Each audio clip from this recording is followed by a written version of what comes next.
الحمد لله نحمده ونستعينه ونستغفره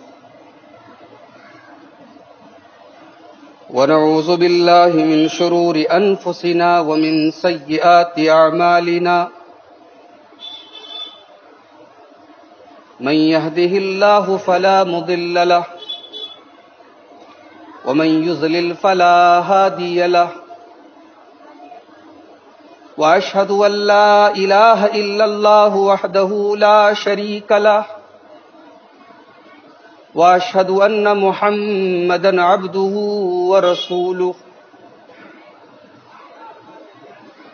يا أيها الذين آمنوا اتقوا الله حق تقاته ولا تموتن إلا وأنتم مسلمون يا أيها الناس اتقوا ربكم الذي خلقكم من نفس واحدة وخلق منها زوجها وبث منهما رجالا كثيرا ونساء واتقوا الله الذي تساءلون به والأرحام إن الله كان عليكم رقيبا يا أيها الذين آمنوا اتقوا الله وقولوا قولا سديدا يصلح لكم أعمالكم ويغفر لكم ذنوبكم ومن يطع الله ورسوله فقد فاز فوزا عظيما أما بعد فإن خير الحديث كتاب الله وخير الهدي هدي محمد صلى الله عليه وسلم وشر الأمور محدثاتها وكل محدثة بدعة وكل بدعة ضلالة وكل ضلالة في النار أعوذ بالله من الشيطان الرجيم بسم الله الرحمن الرحيم الحج أشهر معلومات فمن فرد فيهن الحج فلا رفث ولا فسوق ولا جدال في الحج وما تفعلوا من خير يعلمه الله وتزودوا فإن خير الزاد التقوى واتقون يا أولي الألباب. حاضرین جمعہ، دینی و ملی بھائیوں، ذی القعدہ کا مہینہ چل رہا ہے. اس کے بعد اسلامی کیلنڈر کا آخری مہینہ ذی الحجہ کا مہینہ آ رہا ہے. ذی الحجہ کا مہینہ ایک مسلمان کے لیے بڑی اہمیت کا مہینہ. اس مہینے میں کئی عبادتیں اکٹھا ہو جاتی ہیں. اس میں عرفہ کا روزہ بھی رکھا جاتا ہے. اس میں حج بیت اللہ جیسی عظیم عبادت بھی ہوتی ہے، اور اس میں ابراہیم علیہ الصلاۃ والسلام کی شروع کی گئی، ان کی یادگار کے طور پر مشروع کی گئی عبادت جسے ہم قربانی کہتے ہیں، وہ عبادت بھی اسی ذی الحجہ کے مہینے میں انجام دی جاتی ہے. حج کے لیے حاجیوں کا قافلہ ہمارے شہر سے روانہ ہو رہا ہے، اور غالباً آج یا کل آخری فلائٹس ہیں بنارس سے حج. اسلام میں جو 5 بنیادی ارکان ہیں اس میں 5واں رکن حج ہے. آج ہمارے خطبہ جمعہ کا عنوان یہ ہے کہ یہ جو حج ہے اس کا مقصد کیا ہے، اس کی حکمت کیا ہے، اسلام میں جتنی عبادتیں ہیں ان تمام عبادات کا کوئی نہ کوئی مقصد ہے، کوئی نہ کوئی حکمت ہے ان کے پیچھے. جیسے روزہ ہے، روزے کا حکم جہاں نازل کیا اللہ تعالیٰ نے تو فوراً اس کی حکمت بھی بتا دی، لعلکم تتقون، تاکہ تمہارے اندر اللہ کا تقوی پیدا ہو جائے. قربانی ہے، قربانی کا مقصد بتایا گیا، لن ینال اللہ لحومها ولا دماؤها ولکن ینالہ التقوی منکم، تمہارے دل میں اللہ کا ڈر پیدا ہو جائے. نماز ہے، نماز کے بارے میں فرمایا ان الصلاۃ تنہی عن الفحشاء والمنکر، نماز تمہیں بے حیائی سے، غلط کام سے روکتی. واقم الصلاۃ لذکری، میری یاد کے لیے، میرے ذکر کے لیے نماز قائم. حج کا مقصد کیا ہے؟ 2.5 لاکھ 3 لاکھ کی ایک بڑی رقم خرچ کر کے ایک آدمی حج کرتا ہے. ایک عام آدمی، ایک کامن مین کے بس کی چیز تو نہیں. سرمایہ چاہیے، پیسہ چاہیے، اور اتنا پیسہ ہونا کافی نہیں ہے. آپ حج کرنے گئے 45 دن کے لیے، 40 دن کے لیے، اس دوران آپ کی فیملی سروائیو کر سکے، آپ کا پریوار چل سکے، انہیں بھوکا رکھ کے آپ حج نہیں کر سکتے، انہیں بے یارو مددگار چھوڑ کر کے آپ حج نہیں کر سکتے. حج کی طاقت ہو، پلس حج کے دوران آپ کا پریوار اور آپ کی فیملی ایک نارمل زندگی گزار سکے، اس کو کہتے ہیں حج کی استطاعت. یہ حج کیوں فرض کیا گیا، اس پر آج ہم تھوڑی سی گفتگو کریں.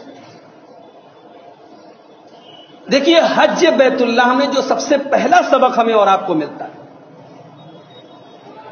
وہ یہ ہے کہ عبادت میں انسان اپنا دماغ نہیں لگا سکتا. عبادت توقیفی ہوتی ہے، جتنا اللہ نے بتا دیا، جتنا رسول نے بتا دیا، بس وہیں سے اسٹاپ ہو جانا. پورے حج میں یہ سب سے بڑا سبق ہمیں ملتا ہے. خانے کعبہ ہے، حاجی گیا، طواف شروع کرتا. اب خانے کعبہ میں جہاں سے طواف شروع کرنا ہے وہیں سے کرنا ہے. خانے کعبہ کے 4 کونے ہیں، لیکن چومنے کی اجازت صرف حجر اسود کو ہے. 7 چکر لگانا ہے، 8واں چکر آپ کو نہیں لگانا. 8واں لگائیں گے غلط ہوگا، 6 لگائیں گے غلط ہوگا. 7 چکر لگائیں گے تب آپ کا طواف کمپلیٹ ہوگا. صفا اور مروہ کے درمیان صحیح کرنا ہے. بہت سارے پہاڑ ہیں مکے میں، مگر کسی اور پہاڑ کے پاس دوڑنا نہیں ہے، صفا کے اور مروہ کے درمیان دوڑنا ہے. شیطانوں کو کنکری مارنا ہے، جس دن مارنا ہے اسی دن مارنا ہے. 10 تاریخ کو بڑے والے شیطان کو مارنا ہے، باقی 2 کو نہیں مارنا ہے. تو حج کے دوران بار بار ہم سے ایسے کام کرائے جاتے ہیں جن کے پیچھے کوئی لاجک نہیں ہے. بھیا ایک آدمی سوال کر سکتا ہے کہ جب حرم میں ایک نماز کا ثواب 1 لاکھ نماز کے برابر ہے، تو ذی الحجہ کی 8 تاریخ کو تمام حاجیوں کو یہ کیوں کہا جاتا ہے جاؤ مینا میں جاؤ، جبکہ وہاں کوئی کام نہیں کرنا ہے؟ 8 تاریخ کو مینا میں جا کے صرف نماز پڑھنی. حرم میں اچھا خاصا نماز پڑھ رہے تھے، خانے کعبہ سامنے تھا، نظر کے سامنے تھا، لیکن وہاں جا کے مینا میں جا کے بس نماز پڑھنا ہے 8 تاریخ. لاجک نہیں چلے گی. دین اللہ کا قائم کرتا ہے، دین اللہ کا نازل کرتا ہے، اللہ نے جیسے بتایا ویسے کرنا ہے. یہ حج کا سب سے بڑا سبق ہے. وما آتاکم الرسول فخذوہ وما نہاکم عنہ فانتہوا. رسول پاک تمہیں جو دے دے لے لو، اور میرا رسول جس سے منع کر دے رک جاؤ. یہی حج ہے، یہی عبادت ہے، یہی دین ہے، یہی شریعت ہے، یہی اسلام ہے. بہت سارے لوگ ہیں، بہت سارے کام دین کے نام پہ کرتے ہیں. پوچھو کیوں کرتے ہو تو کہتے منع کہاں ہے. جواب کیا ہوتا ہے؟ منع کہاں ہے. یہ بات اپنے دماغ میں بٹھا لو کہ جب مسئلہ دین کا آئے، جب مسئلہ عبادت کا آئے، جب مسئلہ روزہ کا آئے، جب مسئلہ نماز کا آئے، جب مسئلہ تلاوت کا آئے، تو سوال یہ نہیں کیا جائے گا منع کہاں ہے، سوال یہ کیا جائے گا ثابت کہاں ہے. اور جب مسئلہ دنیا کا آئے، جب مسئلہ کاروبار کا آئے، جب مسئلہ کھانے پینے کا آئے، جب مسئلہ اوڑھنے پہننے کا آئے، تب پوچھا جائے گا کہ منع کہاں ہے۔ یہ اصول ہے شریعت کا۔ تو حج ہمیں یہ سبق دیتا ہے کہ عبادت اللہ اور اس کے رسول کے حکم پہ اسٹاپ ہو جانے کا۔ آپ کو یاد ہے تقریباً 1.5 سال پہلے ہمارے وزیر اعظم صاحب نے 500 اور 1000 کے نوٹوں کو بین کر دیا، نئے نوٹ نکال دیے۔ پرانے نوٹوں کے بارے میں کہا گیا ردی کی ٹوکری میں چلے جائیں، بیکار ہو جائیں، نہیں مانے جائیں گے۔ پرانے نوٹ کیا خراب تھے؟ بہت اچھے تھے، بڑے خوبصورت تھے، ان سے اچھا کاغذ بھی لگ رہا تھا، ان سے اچھی روشنائی بھی لگ رہی، سب اچھا ہے، مگر جو نوٹ چھاپنے والی سرکار ہے اس نے کہہ دیا نوٹ بیکار تو بیکار ہے، اب وہ نہیں چلے گا، اب یہ چلے گا۔ اسلام میں بھی وہی نوٹ چلے گا جس پر اللہ اور اس کے رسول کی مہر، جس پر جناب محمد الرسول اللہ صلی اللہ علیہ وسلم کی سگنیچر ہو، آپ کی مہر ہو، آپ نے کہا ہو کہ ہاں یہ کام کرو۔ یہ حج کا سب سے پہلا سبب۔ اسی لیے اللہ کے پیارے نبی فرماتے ہیں من احدث فی امرنا ھذا ما لیس منہ فہو رد۔ ہمارے اس دین کے اندر، ہماری اس شریعت کے اندر اپنی طرف سے کوئی نیا کام اگر کوئی نکالے تو وہ رد ہے۔ رد کا مطلب سمجھتے ہیں؟ رد کا مطلب سمجھتے ہیں؟ کینسلڈ ہے، اس کی کوئی حیثیت نہیں، وہ مردود ہے۔ وہ رد، وہ مردود ہے۔ اسلام کے اندر، شریعت کے اندر جس کام پر رسول پاک کی مہر نہ ہو، اللہ کے نبی فرماتے وہ رد ہے، مردود ہے۔ حج کے اندر دوسرا سبق ہمیں اور آپ کو یہ ملتا ہے کہ اسلام ایک بیلنس کا نام ہے، اسلام ایک توازن کا نام ہے۔ اسلام میں اللہ کا بھی حق ہے، بدن کا بھی حق ہے۔ اسلام میں عبادت بھی ہے اور اولاد کی تربیت بھی ہے۔ اپنے رب کا بھی حق ادا کرنا ہے اور بیوی کا بھی حق ادا کرنا ہے۔ اسلام رات بھر نماز پڑھنے کا نام نہیں، اسلام دن بھر عبادت کرنے کا نام نہیں۔ جس چیز کا جو مقام بتایا گیا ہے، سب کو سب کا مقام دینا، سب کو سب کا حق دینا، یہ اسلام ہے۔ اب آپ پوچھیں گے اس کا حج سے کیا تعلق ہے؟ قرآن کریم کا 17واں پارہ اٹھائیے، سورہ حج میں اللہ تبارک و تعالیٰ فرماتا ہے اپنے پیغمبر، اپنے خلیل ابراہیم علیہ الصلوۃ والسلام سے، وَأَذِّن فِي النَّاسِ بِالْحَجِّ يَأْتُوكَ رِجَالًا وَعَلَىٰ كُلِّ ضَامِرٍ يَأْتِينَ مِنْ كُلِّ فَجٍّ عَمِيقٍ۔ اے میرے بندے ابراہیم، تو حج کا اعلان کر دے، تو نے جو یہ خانہ کعبہ ہمارے حکم سے بنایا ہے، تو اعلان کر دے، تو منادی کر دے، تو صدائیں بلند کر دے کہ لوگ پیدل بھی آئیں، سواری پر آئیں اور اس گھر کا طواف کریں، حج کریں۔ اللہ اکبر۔ کہتے ہیں کہ اخلاص سے نکلی ہوئی آواز کبھی بیکار نہیں جاتی۔ ابراہیم خلیل اللہ نے جب ہزاروں سال پہلے حج بیت اللہ کی اس آواز کو بلند کیا تھا، وہ دور کمیونیکیشن کا دور نہیں تھا، وہ دور موبائل کا دور نہیں تھا، وہ انٹرنیٹ کا دور نہیں تھا، مگر ان کی اس آواز میں اخلاص تھا، ان کی اس آواز میں اللہ کی للہیت تھی، اللہ کا ڈر تھا۔ آج ہزاروں سال گزر گئے، مگر ابراہیم نے جو آواز دی تھی وہ آواز آج بھی سنائی دے رہی۔ ہزاروں سال پہلے ابراہیم نے اللہ کے گھر کی طرف لوگوں کو بلایا تھا، آج کئی لاکھ دنیا بھر کے حجاج کرام اس گھر کا طواف کرنے کے لیے پہنچے۔ وَأَذِّن فِي النَّاسِ بِالْحَجِّ يَأْتُوكَ رِجَالًا، اے میرے خلیل، حج کا اعلان کر دے کہ لوگ سوار ہو کر کے پیدل اس گھر کا طواف کریں۔ لِيَشْهَدُوا مَنَافِعَ لَهُمْ، اور یہ حج کس لیے ہے؟ تاکہ لوگ اپنے فائدے دیکھ لیں۔ یہ غور کرنے والی بات ہے۔ حج میں فائدہ کیا ہے؟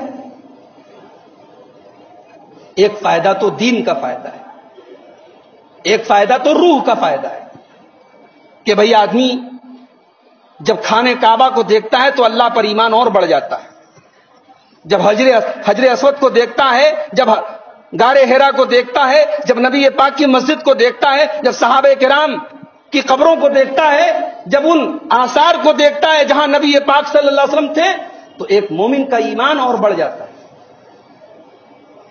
یہ تو روحانی فائدہ ہے۔ اور دینی فائدہ کیا ہے؟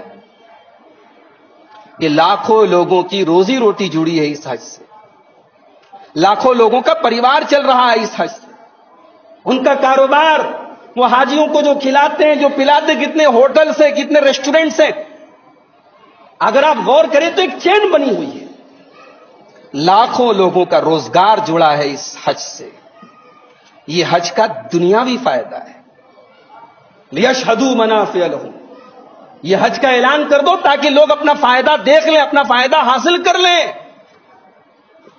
اسلام دنیا کمانے سے منع نہیں کرتا ہے، اسلام کاروبار کرنے سے منع نہیں کرتا ہے۔ اسلام یہ کہتا ہے جس کی جو جگہ ہے وہ جگہ اس چیز کو۔ جمعہ کی نماز ہے، جمعہ کی نماز کی بڑی اہمیت ہے، بڑی فضیلت ہے، بلا مجبوری کہ آپ جمعہ کی نماز چھوڑ نہیں سکتے، مگر اللہ نے کیا فرمایا؟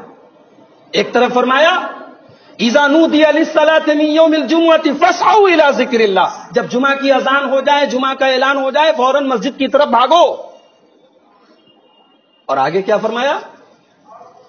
فاذا قضیت الصلاۃ فانتشروا فی الارض، اور جب نماز ختم ہو جائے تو زمین میں پھیل جاؤ اور اللہ کی روزی تلاش کرو، اللہ کا فضل تلاش کرو، عبادت کر لی، اب کام میں لگ جاؤ۔ تو یہ حج کا دوسرا سبب ہے، بیلنس، توازن، عبادت اپنی جگہ، دنیا داری اپنی جگہ، بیوی بچوں کا حق اپنی جگہ۔ حضرت ابو درداء انصاری رضی اللہ تعالیٰ عنہ، ان کے ایک دوست تھے حضرت سلمان فارسی۔ حضرت سلمان فارسی ایک دن اپنے دوست سے ملنے کے لیے گئے تو حضرت ابو درداء کی جو بیوی تھی ام درداء، وہ بڑے پھٹے پرانے کپڑے پہنے ہوئے تھی، بال ان کے بالکل پڑا گندا تھے، جیسے لگ رہا تھا ہفتوں سے تیل نہیں لگایا ہے، بال جھاڑا نہیں ہے، کنگھی نہیں کیا ہے۔ ابھی پردے کا حکم نازل ہو تو پردے کے پہلے کا واقعہ ہے۔ تو حضرت سلمان فارسی نے پوچھا ام درداء سے کہ کیا حالت بنا رکھی آپ؟ تو ام درداء نے جواب دیا کہ میں کس کے لیے اچھا کپڑا پہنوں، میں کس کے لیے زینت کروں، کس کے لیے سجوں؟ میرے شوہر کو تو رات میں تہجد پڑھنے سے اور دن میں روزہ رکھنے سے فرصت ہی نہیں۔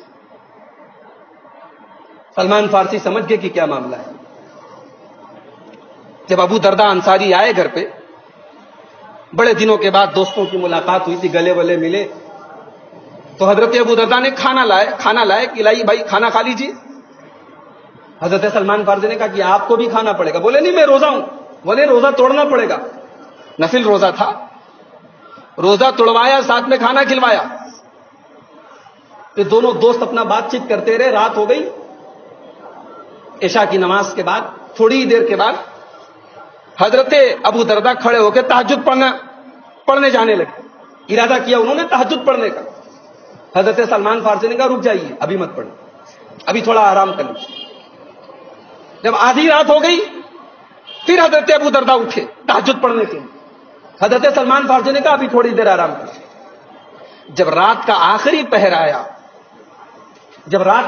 پہر آیا تب حضرت سلمان فارسی نے ابو درداء کو اٹھایا اور کہا چلیے اب تہجد پڑھیے، میں بھی پڑھتا ہوں آپ کے ساتھ۔ دونوں دوستوں نے تہجد پڑھی اور اس کے بعد جب نماز ختم کر لی تو حضرت سلمان فارسی نے اپنے دوست ابو درداء کو سمجھاتے ہوئے کہا ان لزوجک علیک حقا وان لربک علیک حقا وان لعینک علیک حقا، تیرے رب کا بھی تیرے اوپر حق ہے، تیرے بدن کا بھی تیرے اوپر حق ہے، تیری آنکھوں کا بھی تیرے اوپر حق ہے، تیری بیوی کا بھی تیرے اوپر حق ہے، سب کا حق ہے، سب کو سب کا حق ادا کرو۔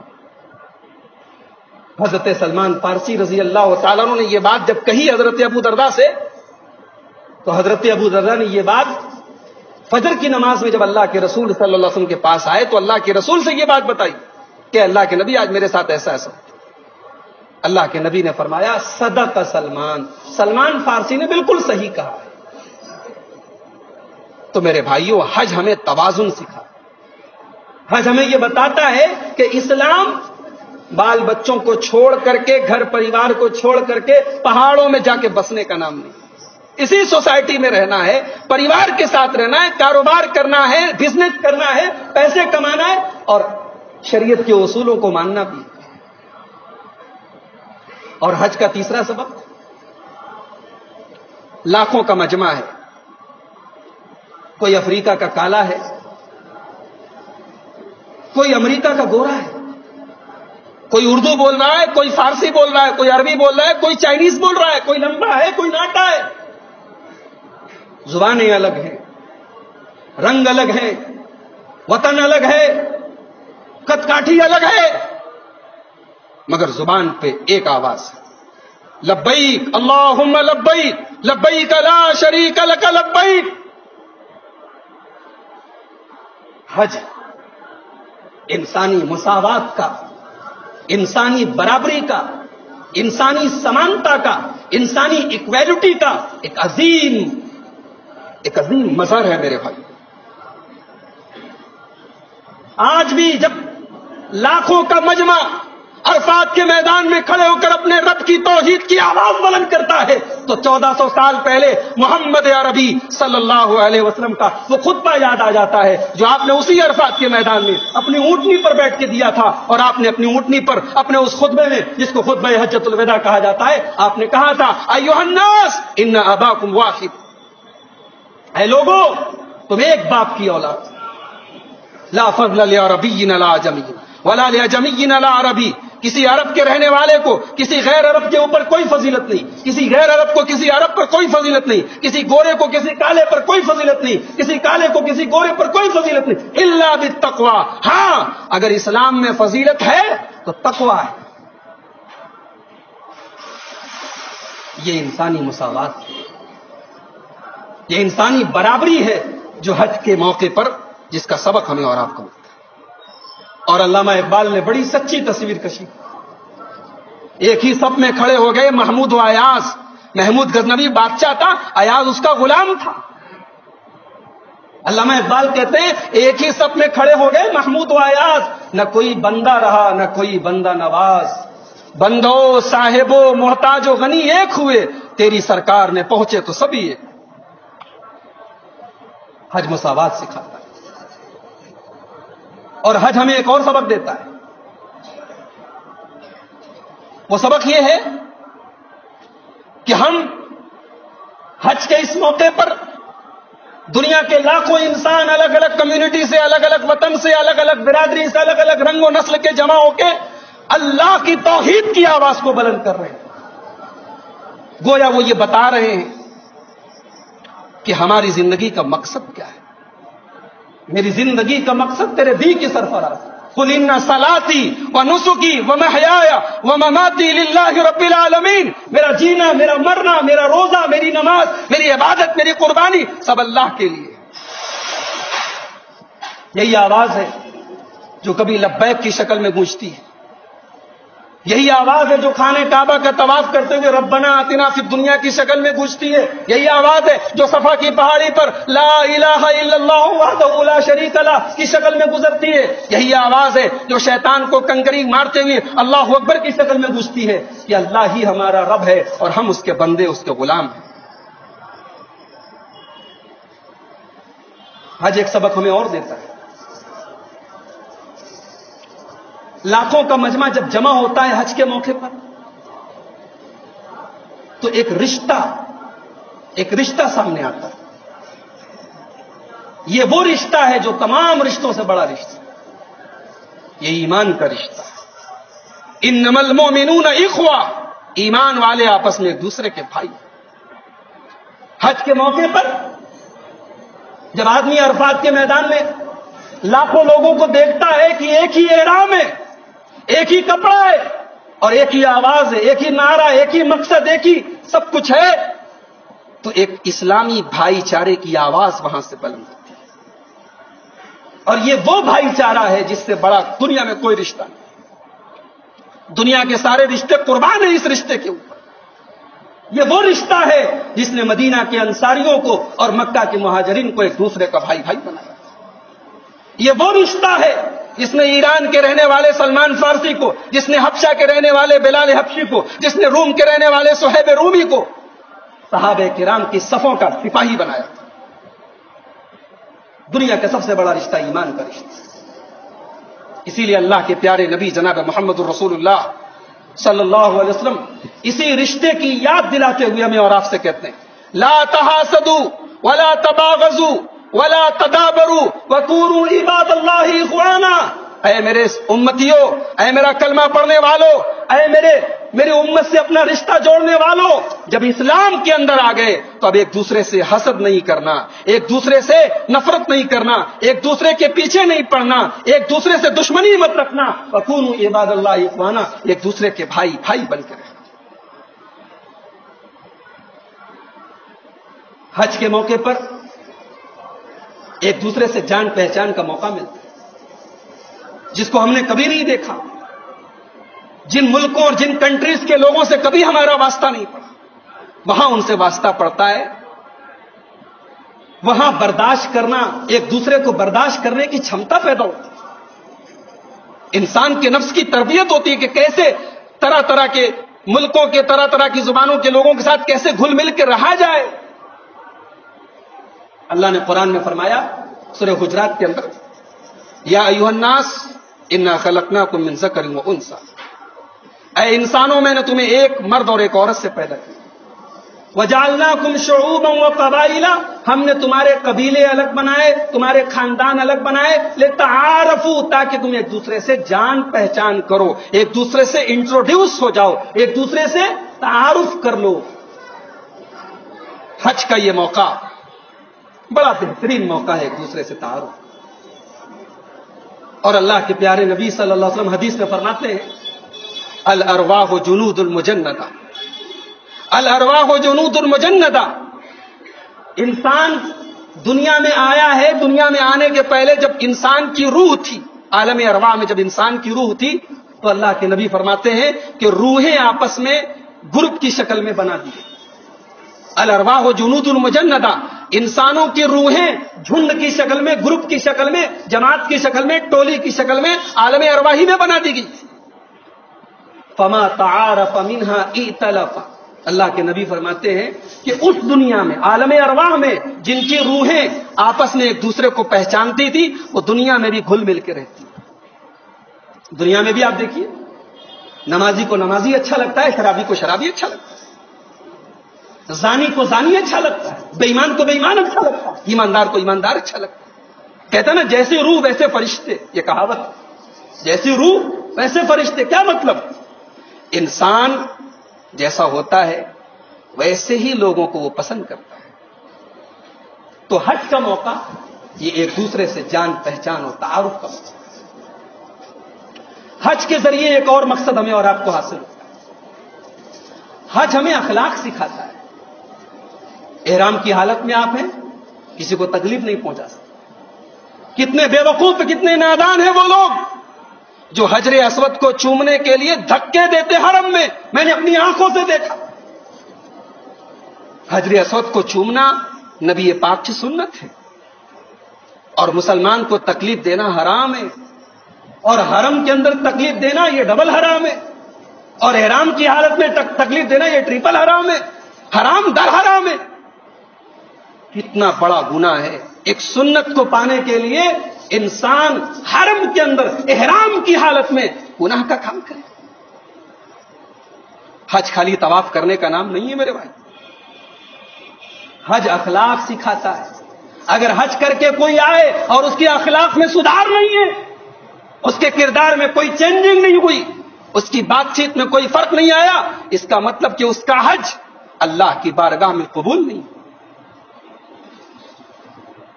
اسلام صرف عبادات کا نام نہیں ہے، اسلام اخلاق کا بھی نام ہے۔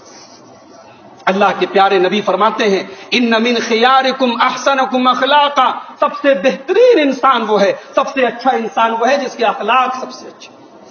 اللہ کے پیارے نبی صلی اللہ علیہ وسلم فرماتے ہیں، ما من شیء یوضع فی المیزان اثقل من حسن الخلق، قیامت کے دن اللہ کے یہاں ترازو پر، میزان پر سب سے بھاری چیز، سب سے وزندار چیز اگر کوئی ہوگی تو اخلاق ہو۔ تو حج ہمیں اخلاق بھی سکھاتا ہے۔ اور آپ ایک بات پر اور غور کیجیے کہ حج میں جو عبادات ہیں، جو ارکان ہیں، وہ سب آپس میں جڑے ہوئے ہیں. ایک کام کرنا ہے پھر فوراً دوسرا کام کرنا ہے. طواف کر لیا، اب چلو 2 رکعت نماز پڑھو. نماز پڑھ لیا، اب چلو صفا مروہ کی صحیح کرو. صفا مروہ کی صحیح کر لیا، اب چلو بال مڑوا لو، احرام اتار دو. پھر حج کے ارکان آپ دیکھیے تو عمرہ کے ہو گئے. حج کے ارکان دیکھیے، عرفات گئے، عرفات میں نماز پڑھی، سورج ڈوبا، عرفات سے مزدلفہ گئے، وہاں نماز پڑھی، پھر وہاں سے مینا پہنچے، مینا میں کنکری ماری، قربانی کی، بال مڑوائے. یہ تمام عبادتیں ایک دوسرے کے ساتھ جڑی ہوئی. ایک عبادت کرتا ہے فوراً دوسری شروع ہو جائے. حج ہمیں یہ سبق دیتا ہے کہ عبادت کی تجھے عادت پڑ جائے، تیرا نفس عبادت کا عادی ہو جائے، تو حج کر کے جائے تو تیری زندگی سے عبادت کبھی نکلنے نہ پائے، تجھے عبادت کا اتنا عادی بنا دیا جائے. اور بڑے افسوس کے ساتھ کہنا پڑتا ہے کہ ہمارے بہت سارے حجاج کرام وہ حاجی تو کہلانے لگتے ہیں، ان کے نام کے ساتھ حاجی تو لگ جاتا ہے، لیکن حج کے بعد ان کی زندگی میں کوئی فرق نہیں آتا. پہلے بھی بے نمازی تھے، اب بھی بے نمازی. پہلے بھی کبھی قرآن نہیں کھولتے تھے، اب بھی نہیں کھولتے. پہلے بھی اخلاق ویسا تھا، اب بھی ویسا ہے. عبادت کے بعد اگر عبادت کنٹینیو ہوتی رہے، عبادت میں اسٹیبلٹی رہے، مستقل ہوتی رہے، تو اس کا مطلب کہ عبادت اللہ کے قبول ہو رہی. اللہ کے نبی سے پوچھا گیا کہ اے اللہ کے رسول، آپ کو سب سے بہترین عمل کیا لگتا ہے؟ اللہ کے نبی صلی اللہ علیہ وسلم فرمایا ادومہ وان قل، جو عبادت برابر کی جائے، ریگولر کی جائے، اگرچہ تھوڑی سی کی جائے. ایسی عبادت اللہ کے پیارے نبی کو بہت پسند ہے. حج کے دوران بہت سارے گناہ کے چانس ملتے ہیں. عورت نقاب میں نہیں رہتی. احرام کی حالت میں عورت کو نقاب پہننے سے منع کیا گیا، چہرہ نہیں ڈھانکے گی. لاکھوں مرد ہیں، لاکھوں عورتیں ہیں. نظر سینکنے والے عیاش طبیعت کے لوگوں کے لیے تو بڑا بہترین موقع ہے، مگر وہ اللہ کے خوف کا امتحان ہے، اللہ کے ڈر کا امتحان کہ تجھے اس حال میں لاکھوں کے اس مجمع میں جہاں مرد بھی ہیں، عورتیں بھی ہیں، تجھے اپنی آنکھوں کی، اپنے دل کی، اپنی زبان کی حفاظت کرنی ہے. حج ہمیں اللہ کے خوف کی ٹریننگ دیتا ہے. کتنی حج کے دوران کتنی بار ایسا چانس ملتا ہے دوسرے حاجی کا سامان چورانے کا، اور چورانے والے چرا بھی لیتے ہیں. حرم سے جوتے چپل چوری ہو جاتے ہیں. اور اللہ سے ڈرنے والے ایسے بھی ہیں کہ سونے کا کنگن بھی مل جائے تو آپ کو لا کے دے دیں گے، آپ کا قیمتی موبائل کھو جائے آپ کو لا کے دے دیں گے. تو یہ حج کے دوران ایک امتحان ہوتا ہے کہ آپ کے دل میں اللہ کا ڈر کتنا ہے، اللہ کا خوف. حج ہمیں آرام طلبی چھوڑنے کی بھی ٹریننگ دیتا ہے.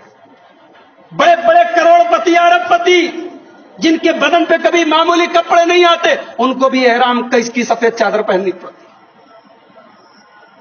جو کبھی اپنے بنگلے کے باہر کبھی سوئے نہیں، ان کو بھی مینا کے ایک معمولی سے حجرے میں، ایک معمولی سے کمرے میں سونا پڑتا. حج ہمیں یہ سکھاتا ہے کہ دنیا میں غریب بھی رہتے ہیں.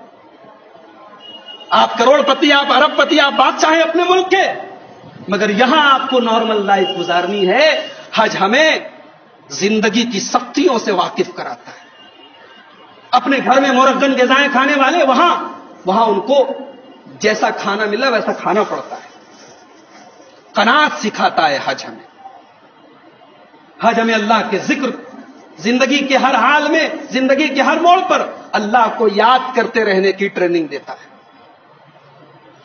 دور جاہلیت میں جب لوگ حج کرتے تھے تو تمام ارکان کے کرنے کے بعد مینا میں بیٹھ کے اپنے باپ دادا کا ذکر کرتے تھے. ظاہر سی بات ہے، جو لوگ حج کر چکے جانتے ہیں کہ حج کا سارا کام تو 10 تاریخ کو کمپلیٹ ہو گیا. اب 11، 12، 13 کو کیا کرنا ہے؟ بس وہاں کنکری مارنی ہے اور مینا میں آ کے نماز پڑھنا. تو مینا میں لوگ جا کے کرتے کیا تھے؟ اپنے باپ دادا کا ذکر کرتے تھے. اللہ تعالیٰ نے قرآن کریم کے دوسرے پارے میں سورہ بقرہ میں فرمایا فَإِذَا قَضَيْتُم مَّنَاسِكَكُمْ فَاذْكُرُوا اللَّهَ كَذِكْرِكُمْ آبَاءَكُمْ أَوْ أَشَدَّ ذِكْرًا. جب تم حج کے سارے ارکان کمپلیٹ کر لو تو اپنے اللہ کو یاد کرو جیسے تم اپنے باپ دادا کو یاد کرو، او اشد ذکرا، بلکہ اپنے باپ دادا سے بڑھ کے اللہ کو یاد کرو۔ فَمِنَ النَّاسِ مَن يَقُولُ رَبَّنَا آتِنَا فِي الدُّنْيَا وَمَا لَهُ فِي الْآخِرَةِ مِنْ خَلَاقٍ۔ اور دور جاہلیت میں جب لوگ وہاں دعا کرتے تھے تو دعا میں بھی خالی دنیا مانگتے تھے کہ اللہ دنیا کا کاروبار اچھا کر دے، بیماری اچھی کر دے، آل اولاد کو ترق، بس سارا سوال دنیا کے بارے میں کرتے تھے۔ اللہ نے کہا جس نے دنیا مانگی ہم دنیا دے دیں گے، وَمَا لَهُ فِي الْآخِرَةِ مِنْ خَلَاقٍ، لیکن آخرت میں کچھ نہیں ملے گا۔ وَمِنْهُمْ مَن يَقُولُ رَبَّنَا آتِنَا فِي الدُّنْيَا حَسَنَةً وَفِي الْآخِرَةِ حَسَنَةً وَقِنَا عَذَابَ النَّارِ، اور کچھ ایسے ہیں جو یہ دعا پڑھتے ہیں کہ اے اللہ ہمیں دنیا میں بھی بھلائی عطا فرما اور آخرت میں بھی بھلائی عطا فرما اور جہنم کی آگ سے ہمیں بچا۔ اللہ فرماتا ہے اب اس کو ہم دنیا بھی دیں گے آخرت بھی۔ اور حج کے دوران یہ دعا طواف کے دوران بھی پڑھی جاتی ہے۔ ہمارے یہاں عام طور سے حج کی کتابوں میں 7 چکر کی الگ الگ دعائیں لکھی جاتی ہیں، لیکن ایسی کوئی دعا ثابت نہیں۔ 7 چکر کی 7 الگ الگ دعا ثابت نہیں ہے۔ ہاں یہ ایک چھوٹی سی دعا ہے ربنا آتنا فی الدنیا، یہ آپ کو 7 چکر میں رکن یمانی اور حجر اسود کے درمیان زیادہ سے زیادہ یہ دعا پڑھتے رہنا ہے۔ تو میرے بھائیوں، یہ حج کے دوران حج کی جو حکمتیں ہیں، جو مقصد ہیں، چند چیزیں میں نے آپ کے سامنے بیان کی ہیں، ورنہ اللہ تبارک و تعالی نے جتنے احکامات دیے ہیں، شریعت کی جتنی چیزیں ہیں، اگر ہم غور کریں، اگر ہم گہرائی میں جائیں تو بہت ساری چیزیں سامنے آتی ہیں اور ہماری آنکھیں کھلی کی کھلی رہ جاتی ہیں۔ اللہ تعالیٰ سے دعا ہے اللہ تعالیٰ ہمارے وہ حجاج کرام جو اس بار حج کے سفر پہ جا رہے ہیں، اللہ ان کا حج قبول فرمائے، اللہ ان کو صحیح سلامت حج کے تمام فریضے کی ادائیگی کے بعد ان کے وطن ان کو واپس لوٹنے کی توفیق عطا فرمائے۔ اللہ تعالی ہم سب کو زندگی میں کم سے کم ایک بار حج بیت اللہ کی سعادت نصیب فرمائے۔ جو لوگ حج کر چکے ہیں اللہ ان کے حج کو قبول فرمائے، ان کے حج کو حج مبرور بنائے۔ رب العالمین ہمارے دلوں میں توحید کو پیوست کر دے، توحید پر ہمارا خاتمہ کر دے۔ رب العالمین ہمیں اپنے رسول پاک صلی اللہ علیہ وسلم سے محبت کرنے اور آپ ہی کے نقش قدم پر زندگی کی آخری سانس تک چلنے کی توفیق عطا فرمائے، آمین۔ وآخر دعوانا الحمد للہ رب العالمین۔ الحمد للہ کفا وسلام علی عبادہ الذین